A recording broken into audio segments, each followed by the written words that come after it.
Love It's Random Life! Hello there, fellow adult. If you clicked on this video, then you're wanting a tutorial on how to talk to your teenager. Well, let me help you by sharing with you 5 terms that your teenager is saying and you're just unsure of what it means. Let's get started.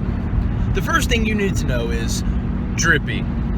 If your teenager says something is drippy, they're probably referring to somebody's clothes, maybe their shoes. It's saying that they're stylish. If you really want another adjective for it, it's groovy, it's awesome, it's happening, it's hip, it's drippy.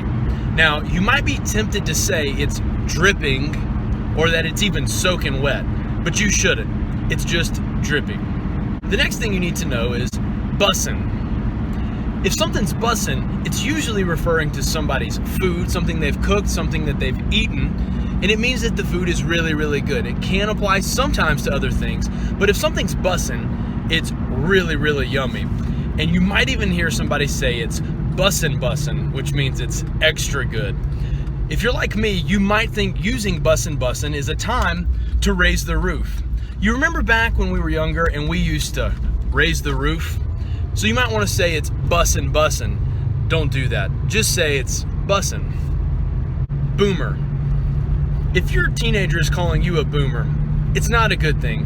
More or less, they're telling you that you're old. You don't know what's going on and you're not current. Think baby boomer. Yes, the baby boomer generation are basically in their 70s, but if you're being called a boomer, you're being called old. Karen. If your teenager is referring to a Karen, basically what that means is there's somebody out in society that's observing rules being broken and they're way overreacting to try to deal with it. For example, if there's a sign that says no skateboarding, but a youngster is skateboarding in that area, a Karen would be trying to stop them at all costs and not let them skateboard in the non-skateboarding area. If your teenager has called you a Karen, that's probably not a great thing. It means you're overreacting.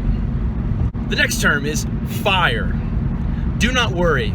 If your teenager is using the term fire and it seems like too much and you're worried that they may be a future arsonist, relax.